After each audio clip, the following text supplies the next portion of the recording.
السلام علیکم ورحمۃ اللہ. الحمد للہ رب العالمین والصلاة والسلام علی نبی الکریم اما بعد رب اشرح لی صدری ویسر لی امری واحلل عقدۃ من لسانی یفقہوا قولی رب زدنی علما. آج انشاءاللہ ہم نے پریزنٹیشن جو دیکھنی ہے اس کا میجرلی فوکس گرینڈ پیرنٹ یعنی پروفٹ صلی اللہ علیہ وسلم ایز اے گرینڈ پیرنٹ،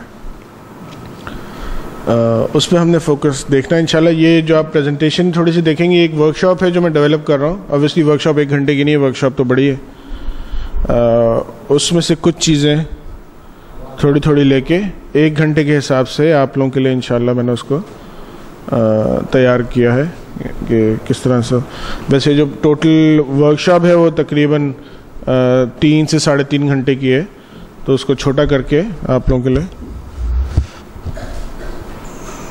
کہ انشاءاللہ اس کا جسٹ ہمیں یہاں پہ بھی انشاءاللہ مل سکے.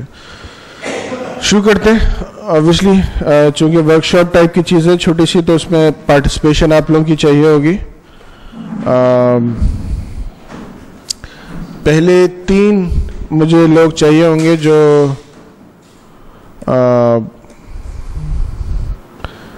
یہ 4 چیزیں اپنی شیئر کر سکیں ہمارے ساتھ.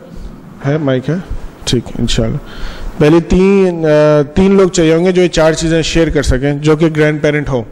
ابھی ان کا اپنا نام بتائیے گا، نمبر آف گرینڈ چلڈرن، دادے وہ پوتے پوتیاں نواسے نواسیاں.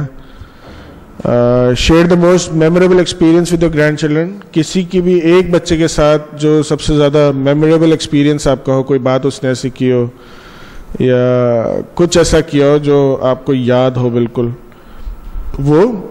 پھر اس کے بعد بتائے گا کوئی ایسا میموریبل ایکسپیرینس جو آپ کا یاد ہو آپ کو اپنے گرینڈ پیرنٹ کے ساتھ، اگر یاد ہو تو. اگر کوئی ایسا ایکسپیرینس یاد ہو جو آپ کے گرینڈ پیرنٹ کے ساتھ آپ کو یاد ہو، یا بیچ میں پیرنٹس نے کنوے کیا ہو کبھی کہ یہ ہوا تھا، تو وہ اس کے بعد بتائے گا. تو کوئی 3 ہمیں چاہیے ہوں گے والنٹیئر. آپ چلیے اللہ مائک ادھر لیں. اچھا مائک کے تھرو یہ کہیں گے تو وہاں آواز چلی جائے گی؟ ٹھیک ہے انشاءاللہ. مائک کو پھر قریب رکھ لیجیے گا تاکہ آواز چلی جائے.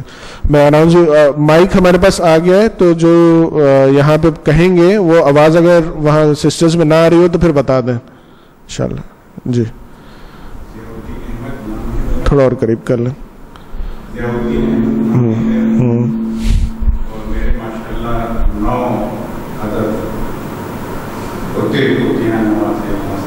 الحمدللہ. جو میرا اپنا ایکسپیرینس ہے اپنے گرینڈ فادر کے ساتھ، اس میں مجھے ایک چیز یاد ہے کہ میری مدر نے ایک دفعہ میرے لیے ایک شیروانی سی.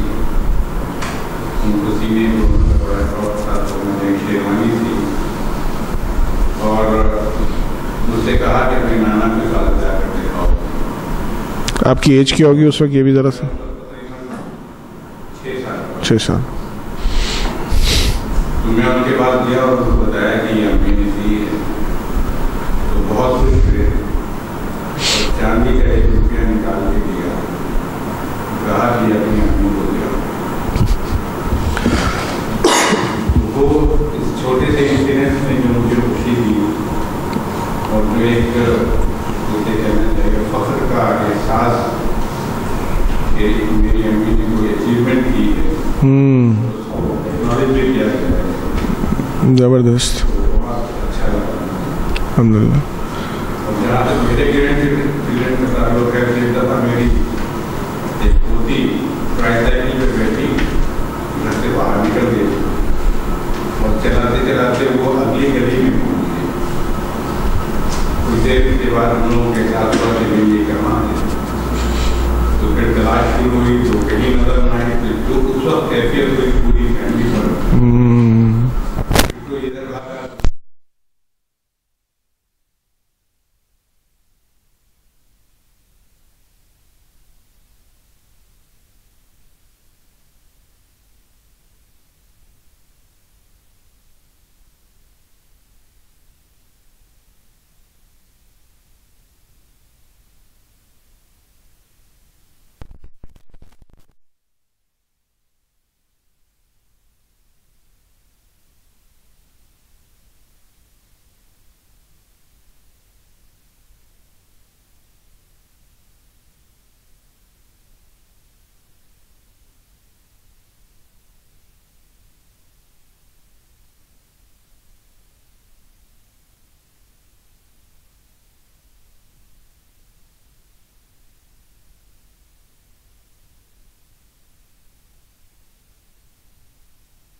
تو ہم سوچ رہے ہوتے ہیں کہ ہمارے والدین کو تو سب کچھ آتا ہے، پوری دنیا جو ہے نا میرے اماں ابا کو پتہ ہے ہر چیز کے بارے میں، اسی لیے ہر قسم کے سوالات ہوتے ہیں، اور کچھ بھی سوال ہوگا واپس ہو جائے گا. چاند پہ کون بیٹھا ہے وہ بھی سوال جو ہے نا ماں باپ سے ہو رہا ہوگا، کہ ایسٹرونومر بھی ہیں وہ. لیکن جب ہم تقریباً 10 سال کے ہوتے ہیں تو پھر ہماری سوچ تھوڑی سی چینج ہو رہی ہوتی ہے، اور ہم کچھ اس طرح آ جاتے ہیں کہ میرے والدین اچھے تو ہیں لیکن تھوڑے سے غصے والے ہیں، تھوڑا جلدی غصہ آ جاتا ہے، اور وہ جانتے ہیں تھوڑا ہے، لیکن میرے جو دوست کے والدین ہیں نا وہ زیادہ جانتے ہیں، اس لیے کہ ان سے کہیں سن لیا ہوتا ہے یا کچھ ملاقات کر لی ہوتی ہے، اپنے پسند کی بات کچھ آ گئی ہوتی ہے. جب ہم تقریباً 12 سال کے ہو جاتے ہیں تو پھر ہم کہتے ہیں کہ کہاں جا رہی ہے، کہ میرے والدین میرے ساتھ بہت اچھے تھے. جب میں ینگ تھی یا میں چھوٹا تھا تو میرے والدین میرے ساتھ بہت اچھے تھے. اس وقت تک یہ وہ ایج آتی ہے جس وقت تک والدین اچھے لگ رہے ہوتے ہیں. جب تقریباً ہم 16 کی ایج کو پہنچے ہیں تو پھر میرے والدین نا آج کل کے ایشوز میں نہیں ہے میرے ساتھ، ان کو نہیں سمجھ میں آتی کہ آج کل کے ایشوز کیا ہیں کرنٹ ٹائمز کے. ہاں generation frankly they don't know anything. اس وقت پوزیشن میں ان کو پتہ ہی نہیں ہو کیا رہا ہے اسکول کے اندر، ان کو کچھ آئیڈیا ہی نہیں ہے کیا ہو چکی ہیں چینجز. یہ تو ابھی تک وہیں پھنسے ہوئے پرانے اس میں. اچھا ہم سب کے ساتھ ہوتے ہیں، سائیکل جو چلتی ہے ہم سب اس سائیکل سے گزر رہے ہوتے ہیں. جب 18 کے ہوتے ہیں my parents are becoming increasingly cranky and unreasonable. کہ میرے جو والدین ہیں نا وہ تو بالکل ہی مطلب بڑے ہوتے جا رہے ہیں، ان کو کچھ سمجھ بھی نہیں آتا، بالکل ان لاجیکل بات کرتے ہیں. یہ حال ہوتا ہے ہمارا تقریباً جب 18 سال کے ہوتے ہیں نا، کہ ان کو سمجھ بھی نہیں آتی، کیونکہ پھر وہ کہتے ہیں نا کیمسٹری نہیں مل رہی ہوتی بچوں کے ساتھ. وہ کچھ سمجھ رہے ہوتے ہیں، ہم کچھ سمجھ رہے ہوتے ہیں. جب تقریباً 20 سال کے ہوتے ہیں it's becoming difficult to tolerate parents. Wonder how others put up with them. پھر تو حال ہو جاتا ہے کہ کتنا مشکل کام ہے پیرنٹس کو برداشت کرنا.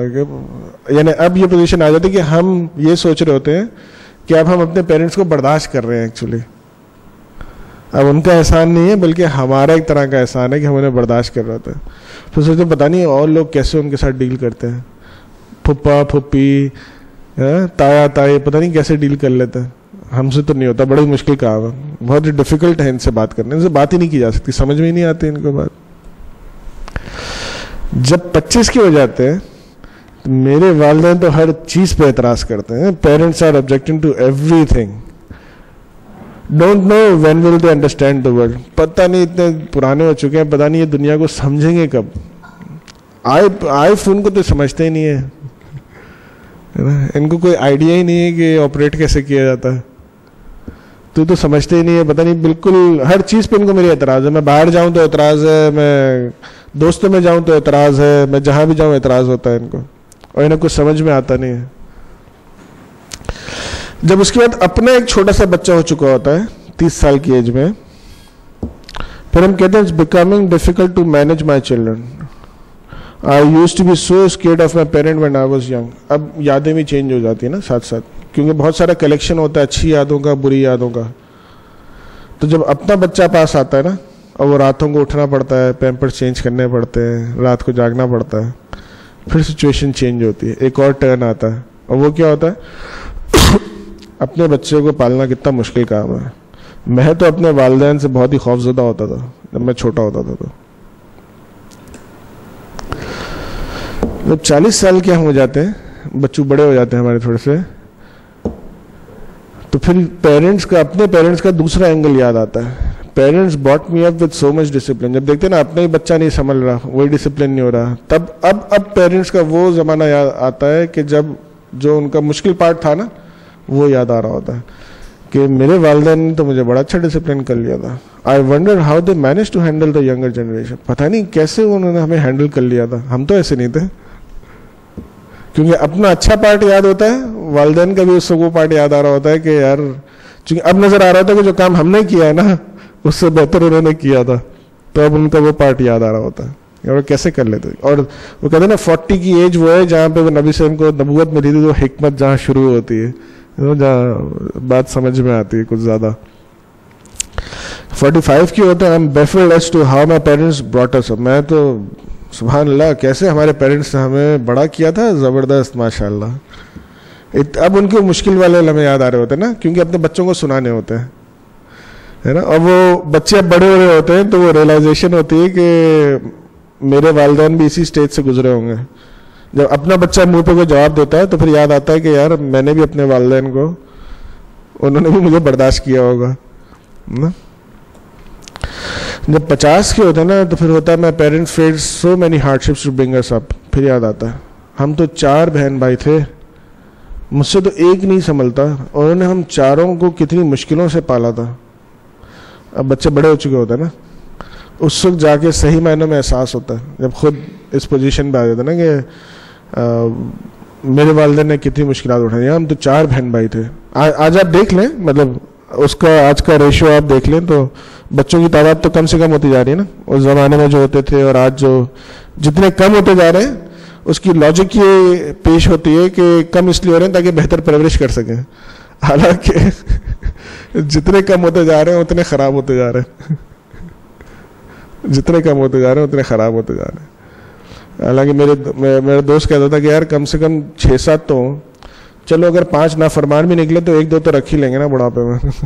یہ کیا 2 ہی ہوں, دونوں نافرمان نکل گئے تو چانسز, ریشو کتنا کم ہے نا. مطلب وہ چانس کا جو ریشو ہے کہ پوتے پوتیوں کے ساتھ اور کون سنبھال لے گا بڑھاپے, وہ کتنا کم ہو گیا اگر آپ کے صرف 2 بچے ہیں. تو اگر 6-7 ہیں 8 ہیں تو کتنا ریشو بڑھ جاتا ہے کہ آپ کتنا سنبھال سکتے ہیں. مجھ سے تو ایک نہیں سنبھلتا, میرے تو ہم تو 4 بہن بھائی تھے, پیرنٹس نے ہمیں سنبھال لیا تھا ماشاء اللہ سے. اس وقت یہ یاد آ رہا ہوتا ہے. جب 55 کے ہوتے ہیں my parents were so farsighted and planned so many things for us. میرے والدین تو کتنے فار سائٹڈ, دور اندیش تھے, کتنا انہوں نے ہمارے لیے پلان کر لیا تھا. Even at this old age they are able to control things, they are one of their kind and unique. آج جن کے گھر میں دادا دادی نانا نانی ہے, یا جو ہم میں سے یہاں ہے, آج جو نواسے نواسیاں ہوتے ہیں, پیرنٹس جو تھوڑے بڑے ہو جاتے ہیں, پیرنٹس ریئلائز کہ آج بھی نواسے پوتوں کو جو گرینڈ پیرنٹس جس طرح سے تھوڑا سنبھال لیتے ہیں اور جس طرح سے ہینڈل کر لیتے ہیں, ماں باپ کو اکثر مشکل پڑ جاتی ہے. تو ریئلائزیشن ہوتی ہے کہ آج یونیک ہے. حالانکہ جب 20 سال کے تھے تو وہ تو کچھ سمجھتے ہی نہیں تھے, 55 کے ہوئے ہیں تو میرے پیرنٹس جو ہے نا وہ تو بڑے زبردست قسم کے لوگ ہیں. یہ ہمارا لائف سائیکل ہے, ہم اس طرح سے چینج ہوتے رہتے ہیں. وجہ کیا ہے؟ ٹرین سینیریو یاد ہے؟ ٹرین سینیریو یاد ہے آپ سب کو؟ اس میں جب پہلا سینیریو تھا تو آپ کو یاد تھا کہ سب نے یہ کہا تھا کہ رائٹ پہ ٹرن لے لیں. وجہ یہ تھی کہ وہاں پہ کم لوگ ہیں اور سیدھا جائیں گے تو زیادہ مریں گے. اور جیسے ہی کہا تھا کہ خود سے پھینکیں تو سب نے کہا تھا نہیں زیادہ کو مار دو. کیونکہ ہم پرنسپل سینٹرڈ لوگ نہیں ہیں نا, ہم اصولوں پہ چلنے والے لوگ نہیں ہیں. ہم سچویشن کے حساب سے, ہم کوئی سچویشن آتی ہے تو ہم اصول نہیں دیکھتے کہ اصول کیا کہتا ہے, بلکہ ہم آن ٹاپ آف دیٹ سوچتے ہیں کہ بہتری کیا ہوگی یا کیا ہونا چاہیے. ہم اصول پہ نہیں چلتے زیادہ تر لوگ. اگر ہم اصول پہ چلتے ہوں تو پھر یہ پوری پریزنٹیشن کراس ہو جاتی ہے, پوری پریزنٹیشن غلط ہو جاتی ہے, غلط ثابت ہو جائے گی. کیونکہ ایسے بھی لوگ ہوتے ہیں جو اس پورے سائیکل سے گزرتے ہیں لیکن اس طرح سے نہیں بھی سوچتے. And they are exceptions to the rule, and exception proves the rules actually. کہ وہ پھر ایسے ہوتے ہیں جو ہونا چاہیے, کیونکہ وہ شروع سے اصول پہ ہوتے ہیں کہ والدین ہیں. اور جب وہ 20 کے بھی ہوتے ہیں تب بھی وہ یہی سمجھتے ہیں کہ یہی مجھ سے زیادہ جانتے ہیں. اور جب وہ 30 کے ہوتے ہیں تب بھی یہ سمجھتے ہیں کہ آج بھی میرے والدین ہی مجھے سپورٹ دے رہے ہیں. لیکن یہ جو سینیریو ہے یہ زیادہ تر ہم میں سے میجورٹی کا ہے. ہم آج بھی اگر سوچ کے دیکھ لیں تو ہم یہ سوچتے ہیں میرے والدین کو کیا سمجھ میں آئے گا, یونیورسٹی میں کیا ہو رہا ہے, کالج میں کیا ہو رہا ہے, ان کو کیا پتا. وہ کون سا امریکہ پڑھنے گئے تھے, ان کو کیا پتا وہاں کیا ہوتا ہے. آج کے تو حالات ہی ڈفرینٹ ہیں. 60 سال کے جب ہو جاتے ہیں نا, کہتے ہیں پھر جب والدین جا چکے ہوتے ہیں سارے, ہے نا, تو پھر ہم لوگ سوچتے ہیں خود جب اپنے جانے کی باری اور قریب نظر آ رہی ہوتی ہے کہ یار میرے والدین تو بہت ہی زبردست ہیں, پھر نو ifs and buts. کوئی ایک برائی یاد نہیں آتی کہ وہ اپ ٹو ڈیٹ نہیں ہے, وہ یہ نہیں, کیونکہ اب تو آپ خود آؤٹ آف ڈیٹ ہو چکے ہوتے ہیں نا. پھر ایک بات یاد رہتی ہے, میرے والدین زبردست تھے, ان کا کوئی نیگیٹو یاد نہیں رہتا. پھر تو یہ جو آخری فریز ہے اپنے قبر میں جانے سے پہلے, یہ پوری لائف میں بھی چل سکتا ہے اگر ہم اصول پہ چلنے والے لوگ ہوں, نہ یہ کہ ظاہر پہ. اتنے سارے سال نہیں لگانے چاہیے, جن کے لگ گئے وہ تو الگ بات ہے, لیکن جن کے لگنے ہیں ان کو اتنے سال نہیں لگانے چاہیے یہ بات سمجھنے کے لیے کہ کل ہم بھی اسی پوزیشن پہ ہوں گے. ابھی ریئلائز کر لیں. تو یہ تو بہرحال ایک سائیکل تھا جو آتا ہے جنرلی تمام لوگوں پہ اوپر, جس طرح سے ہم سوچ رہے ہوتے ہیں. اس میں سائیکل کو سمجھ لینے سے گرینڈ پیرنٹس کو ایڈوانٹیج ہے کہ وہ اپنی آنے والی جنریشنز کو, یعنی دونوں جنریشن, چاہے ان کے بچوں کی ہو ان کے بچوں کے بچوں کی ہو, اور اس کو تھوڑا سمجھ سکتے ہیں, تو اپنے آپ کو تھوڑا فلیکسیبل کر سکتے ہیں کہ یار واقعتاً ہو سکتا ہے مجھے بات سمجھ میں نہ آ رہی ہو, مجھے نہیں پتا کالج میں آج کیا سچویشن ہوگی, جس طرح سے میڈیا اور سب کی بمبارڈمنٹ ہے, تو وی ریئلی ڈونٹ نو کہ بچے کے ساتھ کتنی مشکلات ہوں گی. ایٹ دا سیم ٹائم جو ینگ جنریشن ہے اس کو سمجھنے کے لیے آسانی کی, یار میں بھی اسی پوزیشن پہ آؤں گا, تو دونوں طرف سے تھوڑا سا آسانی ہو سکتی ہے اس معاملے میں اگر اس بات کو سمجھ رہے ہو تو. اب آئیے دیکھتے ہیں کہ آئیڈیل گرینڈ پیرنٹ جو ہے وہ کیسے ہوں گے, ان کے میں کیا ایسی چیزیں ہوں گی جو ہمیں کچھ نظر آ رہی ہوں گی. اعوذ باللہ من الشیطان الرجیم. لقد کان لکم فی رسول اللہ اسوۃ حسنہ. Indeed in the messenger of Allah there is the best of examples. یعنی جب ہم کہتے ہیں نا کہ نبی صلی اللہ علیہ وسلم best of example, that really doesn't mean کہ بیسٹ آف ایگزامپل صرف نماز کی حد تک ہے, روزے کی حد تک ہے, زکوٰۃ. ایک زندگی کا ان کا شعبہ ہمارے لیے بیسٹ آف ایگزامپل ہے. ہم یہ دعوے سے کہہ سکتے ہیں کہ نبی صلی اللہ علیہ وسلم کی زندگی کا ایک شعبہ, اس ایک شعبے کے اندر بھی کوئی ایک چیز ایسی نہیں ہو سکتی جس میں کوئی فلا ہو. سیکنڈلی ہم یہ بھی ایمان رکھتے ہیں کہ کوئی ایسا ان کی قیامت تک کوئی اب ایسا شخص آ نہیں سکتا جو اس سے بہتر کسی اس شعبے میں بہتر انسان بن کے دکھا سکتا ہو. تو جب ہم یہ رکھتے ہیں ایمان اس بات پہ, تو پھر ہمیں یہ بھی دیکھنا چاہیے کہ اگر ہم گرینڈ پیرنٹس ہوں یا ہم پیرنٹس ہوں تو پھر بہترین نمونہ بھی وہیں سے ملے گا. دیکھیں نا, پانی کا گلاس تو میرے یہاں پڑا ہوا ہے, اب اگر مجھے پیاس لگی ہے, میں اس طرف جا رہا ہوں, تو میں جتنا بھی اس طرف جا رہا ہوں مجھے پانی تو نہیں ملے گا. وہاں پہ کیچڑ مل سکتی ہے, کچھ اور مل سکتا ہے, لیکن اگر پانی, صاف پانی اگر صرف ادھر ہے تو ادھر ہی آنے سے ملے گا. میں جتنا بھی گھوم کے آؤں, at the end of the day مجھے گھوم کے اسی پہ آنا پڑے گا تو مجھے ملے گا. تو ہمارے اوپر ہے, ہماری زندگی کا مسئلہ ہے کہ ہم زیادہ تر پہلے کیچڑ کی طرف جاتے ہیں, جب خوب ٹھوکریں کھا لیتے ہیں تو اس کے بعد پانی کی طرف آتے ہیں. اور زیادہ تر تو یہ ہوتا ہے کہ زندگی اسی میں نکل جاتی ہے, ٹھوکریں کھانے میں, صاف پانی کی ملتا ہی نہیں ہے. اس لیے کہ صاف پانی بہت سیدھی سی بات ہے. ہم نے قرآن میں ابھی تک ایک پارے میں جو پورا میسج دیکھا تھا وہ عقل والوں کے لیے, جو عقل استعمال کر سکتے ہیں, ہائیلی انٹلیکچوئل لوگ ہوں, دینی پوائنٹ آف ویو سے صاف پانی ان کو ملتا ہے. ان کا ایمان ایسا ہو کہ وہ عقل جو ہے نا ان کی کام کرتی ہو کہ ایمان یہ ہونا چاہیے, لوز آؤٹ نہیں, ذرا سی مشکل پڑی اور ادھر ادھر نکل گئے. تو اگر نبی صلی اللہ علیہ وسلم میں بیسٹ ایگزامپل ہے ہمارے لیے, تو لیٹس سی کہ نبی صلی اللہ علیہ وسلم اپنے نواسوں کے ساتھ کیسے ڈیل کرتے تھے, تھوڑا بہت جو ہمیں ملتا ہے ان کے بارے میں. پروفیٹ صلی اللہ علیہ وسلم ایز اے گرینڈ پیرنٹ. انس بن مالک کہتے ہیں Anas bin Malik, the messenger's servant for 10 continuous years, سے یعنی انس بن مالک نبی صلی اللہ علیہ وسلم کی خدمت میں رہے تھے 10 سال کے لیے, ٹھیک ہے. اور وہ کہتے ہیں کہ I have never seen a man who was more compassionate towards his family members than محمد صلی اللہ علیہ وسلم. صحیح مسلم کی حدیث میں ہے, وہ کہتے ہیں کہ میں 10 سال آپ صلی اللہ علیہ وسلم کی خدمت میں رہا ہوں, لیکن میں نے آپ سے زیادہ کوئی کمپیشنیٹ, کوئی نرم دل, اچھا انسان نہیں دیکھا اپنے گھر والوں کی طرف جو اتنا زبردست انسان ہو نبی صلی اللہ علیہ وسلم کے مقابلے میں. کوئی نہیں. 10 سال سوچیں, 10 سال میں کہتے ہیں میں نے کسی کو نہیں دیکھا ایسا جو نبی صلی اللہ علیہ وسلم سے زیادہ بہتر ہو اپنے گھر والوں کے ساتھ. اور ہمیں پتہ ہے کہ نبی صلی اللہ علیہ وسلم کے نواسے, ان کی بیٹی علی رضی اللہ عنہ, وہ انہی کے گھر میں رہتے تھے شروعات میں, جہاں تک مجھے پتہ ہے. Express your love یہ پورا واقعہ ہے. آپ صلی اللہ علیہ وسلم ممبر پہ تھے اور اس وقت حسن اور حسین رضی اللہ عنہما وہ دونوں، اب آپ سوچیں آج کے زمانے میں سوچ کے دیکھیں نا کیا حال ہو رہا ہوگا. وہ دونوں آ گئے بیچ میں اور دونوں لوٹ پلوٹ ہو رہے تھے، چھوٹے تھے تو کھیل والے موڈ میں لوٹ پلوٹ ہو رہے تھے.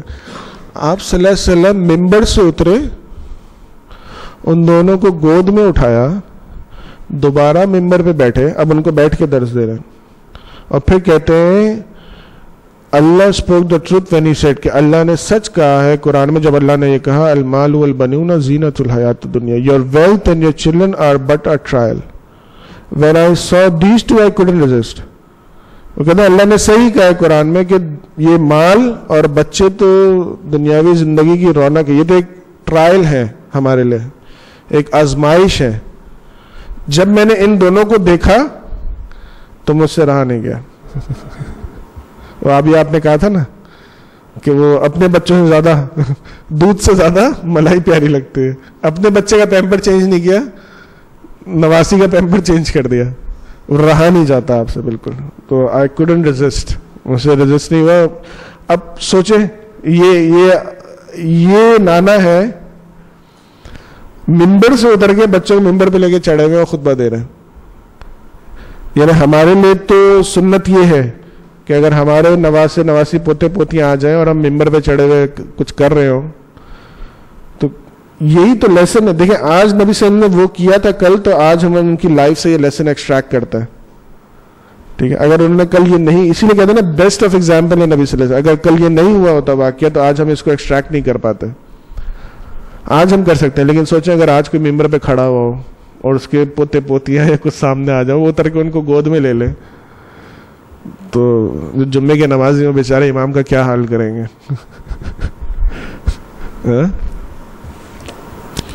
ایک اور واقعہ دیکھیں. One day Prophet Muhammad sallallahu alaihi wasallam came to the companions with Hassan on one shoulder and Hussein on the other. He was kissing them in turns. And ایک دفعہ نبی صلی اللہ علیہ وسلم یہ نہیں کہ گھر کے اندر تھے، نہیں، گھر سے باہر کمپینین صحابہ کے پاس آئے، یعنی رستے میں سے گزرے ہوں گے، صحابہ کے پاس پہنچے ہوں گے جہاں وہ بیٹھتے ہیں. تو کہتے ہیں کہ حسن ایک کندھے پہ تھا اور حسین رضی اللہ عنہ ایک کندھے پہ تھے اور ان کو باری باری کس کرتے ہوئے آ رہے تھے. ہم تو یہاں والدین گرینڈ پیرنٹس باہر سڑک پہ نکل رہے ہوں، کبھی کسی کو دیکھا ہے انہوں نے بچوں کو کندھوں پہ ڈالا ہوا اور پیار سے جا رہے ہوں. سوچیں آپ میٹنگ میں جا رہے ہیں بہت ہی امپورٹنٹ قسم کی، آپ کے پوتے پوتیاں آپ کے ساتھ کندھے پہ چڑھے ہوئے ہیں. بیسک پرابلم یہ بھی ہے کہ آپ کا کانٹیکٹ جو ہے گرانڈ چلڈرن سے بہت کم ہوتا ہے. بچے آپ